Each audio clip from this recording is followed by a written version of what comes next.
저는 삼성 서울병원 정신건강의학과에서 근무하고 있는 전홍진입니다. 예민함을 나의 장점으로 잘 승화를 해보자. 이게 약간 책의 취지인 것 같은데 네. 예민한 사람들한테 너 좀 예민한 것 같아라고 하면 사실 별로 좋아하시지 않거든요. 그러니까 매우 예민한 사람들이란 어떤 사람들인지.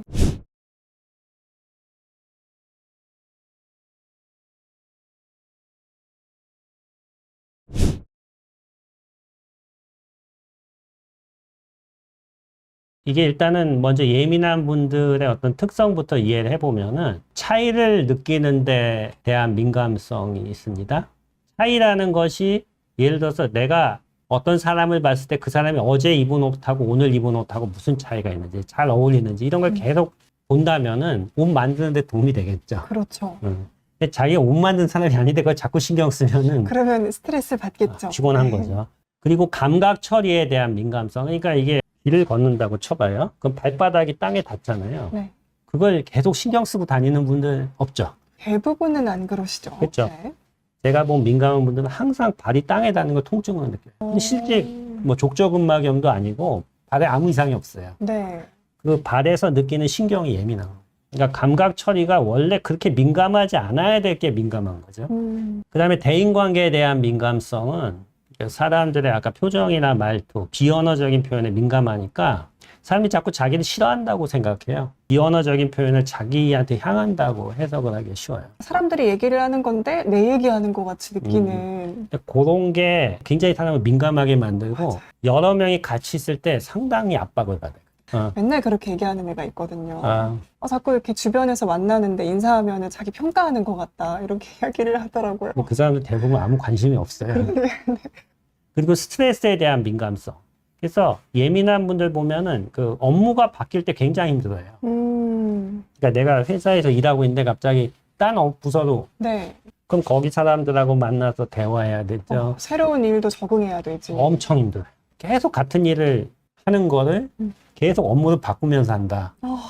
네, 아주 엄청 고역이실 거예요. 그러겠네요. 남들이 예사로 넘길 만한 일을 굉장히 따져보고 열심히 생각해 보는 그런 특성이 있으시거든요. 그게 성공의 원동력이 되는데 또 우울증이나 공황장애 불면증으로 고생하는 분도 있는데 되게 이럴 때 심한 스트레스나 트라우마의 경험이 있을 때 이쪽으로 가기가 쉬워요.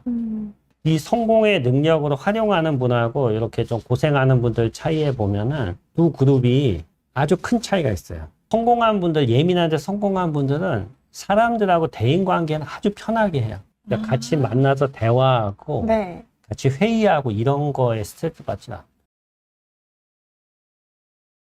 예민한 걸 좀 조절을 해야 되는데 네. 생각보다 이게 많이 어렵지가 않아요. 관계사고라 그래서 다른 사람이 하는 행동을 다 자기랑 관계 있다고 생각하는 그걸 하면 안 됩니다. 다른 사람이 하는 행동이 나랑 관계가 있는 나한테 직접 얘기를 한 것만 관계가 있는 거예요. 그냥 씩 웃었다라든지 네. 그렇다고 자기를 뭐 무시하거나 이런 거 아니거든요. 네. 텍스트를 듣고 그 비언어적인 표현을 너무 자기와 관계 있게 오버해서 해석하는 거 이게 예민하게 만드는 아주 에너지 소모의 큰 문제예요. 이게. 예민한 분들은 자꾸 관계사고를 통해서 관계성을 부여하고요. 연상을 통해서 과거에 힘들었던 기억을 반복을 하게 되죠. 그리고 회피를 하려고 하면 계속 떠오르고 잘 다루는 사람은 객관적으로 파악을 합니다. 그러니까 이것과 내가 관련이 있는 건지 없는 건지 이 사람이 하는 얘기는 나한테 하는 얘기인지 아닌지 이걸 구분을 해야 돼요. 그 다음에 자기의 예민성을 파악한 뒤 거기에 내가 예민하니까 나는 그걸 더 많이 느낄 거다. 그러니까 그것을 미리 차단을 해야 되는 거예요. 그리고 현재에 집중을 하는 게 되게 중요합니다. 우리가 here and now라고 하는데 결국은 내가 지금 하고 있는 여러 가지 것들이 과거에 기억하고 결부돼서 굉장히 증폭이 돼요. 그 기억이. 계속 곱씹고. 계속 곱씹고 네. 생각하고 밤에도 이야기하고. 근데 내가 그런 것이 계속 올라갈 때 내 예민성을 줄일 수 있는 것을 계속 하고 그걸 통해 가지고 현재에 집중을 할 때 이 에너지가 보존이 되는 거예요. 에너지를 세이브하는 게 굉장히 중요해요. 에너지 보존이 포인트다. 네. 예민한 분들을 만나보면 밤에 퇴근하고 집에 오면 뻗어요. 그 자극이 네. 굳이 안 받아도 되는 안 받아도 거다. 될 자극을 너무 받아가지고 밤이 되면 그냥 완전 그로기 상태고 주말이면 잠만 잡니다. 결국 문제는 뭐냐면은 이런 그 연상이 많고 이런 분들 보면 아까 말씀드린 트라우마도 많고 기억도 많고 어떻게 되냐면은 이런 거예요. 직장에서 위에 사람이 야단치면은 자기 예전에 아버지가 했던 거 다 기억나. 계속 막 소리 꼬리를 지르고 물으면서 그 생각이 더 화가 나고. 나요. 네. 그리고 내가 예전에 당했던 그런 것들이 계속 생각이 나는. 너무 사람이 모든 문제를 너무 자극적으로 해석을 하게. 자기 화살이 날아오는 그렇게까지 안 거지. 해도 되는 일들인데. 그렇게까지 안 해도 됩니다. 어. 사실 사람들 별로 관심이 없어 생각보다.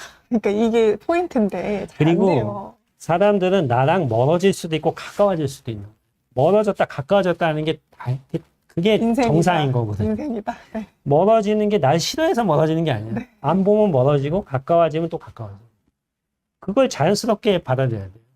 나한테서 멀어지는 거나 나한테서 가까워지는 것도 그럴 수 있겠다. 이렇게 해석을 해야 됩니다. 네, 그러면은 저희 마지막으로 음. 저희 매우 예민한 분들께 한마디 해주실 수 있을까요? 저는 예민한 분들이 결국은 그 예민성을 잘 관리하고 잘 다뤄가지고 네. 어떻게 보면 자기의 장점이 될 수 있다. 그리고 그걸 통해서 남들이 못하는 것도 할 수 있고 결국은 성공의 그 모티브가 될 수도 있고요. 예민하다고 자기를 뭐 나는 왜 이렇게 예민할까 고민하지 마시고 네. 정말 자기만의 무기로 한번 만들어 보시길